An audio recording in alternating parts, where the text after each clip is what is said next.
महाराष्ट्राचे तत्कालीन उपमुख्यमंत्री अजित पवार यांच्या अपघाती निधनाला आज 3 महिने पूर्ण होत आहेत। या पार्श्वभूमीवर अजित पवार यांचे पुतणे आणि राष्ट्रवादी काँग्रेस शरद पवार पक्षाचे आमदार रोहित पवार यांनी आज आणखी काही सनसनाटी माहिती समोर आणली आहे। 28 जानेवारी रोजी झालेल्या अजित पवार यांच्या अपघाती मृत्यूपूर्वी बंधू अशोक खरातच्या सल्ल्यानुसार बारामतीमधील एका नेत्यानं अजित पवार यांच्या घराबाहेर आणि शेतात पूजा केली होती असा दावा रोहित पवार यांनी केलाय। या संदर्भात आज प्रसारमाध्यमांशी बोलताना रोहित पवार यांनी सांगितले की या प्रकरणात खरातचा जो अँगल आहे तो सीआयडीनं हाती घेतला नव्हता, तो हाती घ्यावा अशी मागणी करण्यासाठी इथं आलोय। अजितदादांच्या काठेवाडीत असलेल्या घराजवळील शेतात एक विहीर आहे। या विहिरीजवळ असलेल्या एका शेतकऱ्याच्या शेतात असलेल्या झाडाला 28 तारखेपूर्वी एक बकरी मारून आणि पूजा करून टांगून ठेवण्यात आली होती।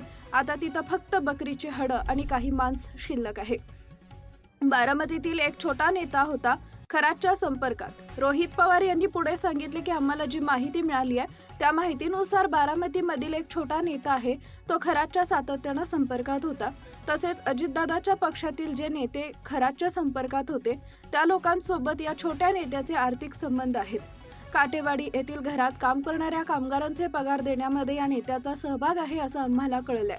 तसेच अजितदादांच्या काटेवाडीमधील घराची आणि सहयोगिता असलेल्या घराची पूजा ही या छोट्या नेत्याच्या माध्यमातून करण्यात आली असं आम्हाला कळलंय।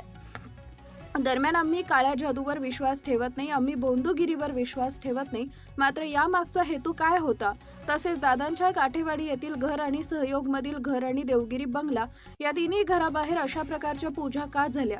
मग खरातच्या खात्यामध्ये 27, 28 आणि 29 जानेवारी रोजी उलाढाल का वाढली असा सवालही रोहित पवार यांनी उपस्थित केलाय।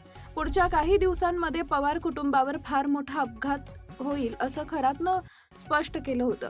भाकीतच एक शेतकरी अशोक खरात याला 26 की 27 जानेवारी रोजी भेटला होता।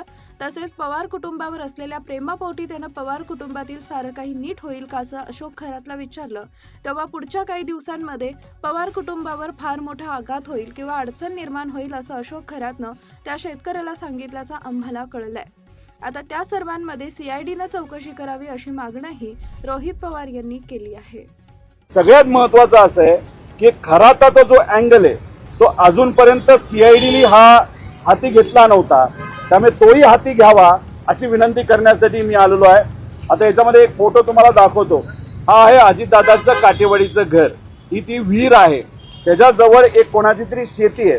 त्या शेतीला हे एक बकरी मारून आणि पूजा करून हे 28 तारखेच्या आधीच तिथं टांगली होती। आता फक्त हाडं आणि काही थोड्या प्रमाणात मांस हे तिथं आहे। आम्हाला जी माहिती कळालेली आहे आणि त्याबद्दलचं आम्ही नमूद केलेलं आहे, बारामतीचा एक छोटा कुठला तरी नेता आहे जो खराताच्या सातत्याने संपर्कात होता आणि अजितदादांच्या जे काही पक्षातले प्रमुख जे नेते आहेत जे खराताच्या संपर्कात होते त्या लोकांबरोबर काही आर्थिक संबंध या छोट्या नेत्याचे आहेत।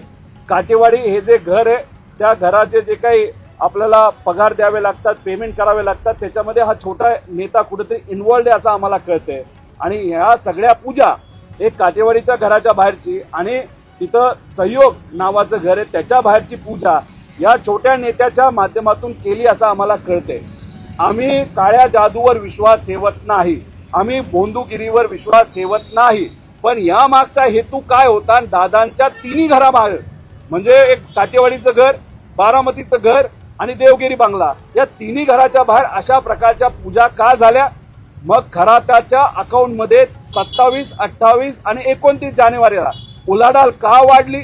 आणि मग त्याच्याच बरोबर एक कुणीतरी व्यक्ती शेतकरी जेव्हा खराताला 27 का 26 जानेवारीला भेटला होता तेव्हा पवार परिवाराच्या प्रेमापोटी त्या शेतकऱ्याला पवार परिवाराबद्दल सगळं नीट होईल का असं विचारल्यानंतर खराताली त्या एका साध्या शेतकऱ्याला, ते सुद्धा द्राक्षाच्या शेतकऱ्याला असं सांगितलं असं आम्हाला कळालंय की पुढच्या काही दिवसामध्ये पवार परिवारावर फार मोठा आघात नाही तर अडचण होऊ शकते।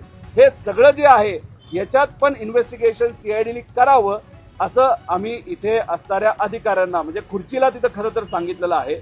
इथं मोकळी खुर्ची जी होती त्याला आम्ही विनंती केलेली आहे, पण आमचं डॉक्युमेंट इन्व्हर्ट झालेले 140 कलमाच्या अंतर्गत माझं जे काही स्टेटमेंट आहे आणि मग मी सहज अशाच नवनवीन बातम्या पाहण्यासाठी बारामती वार्तापत्र चॅनलला लाईक करा, शेअर करा, सबस्क्राईब करा आणि बेल आयकॉन प्रेस करा.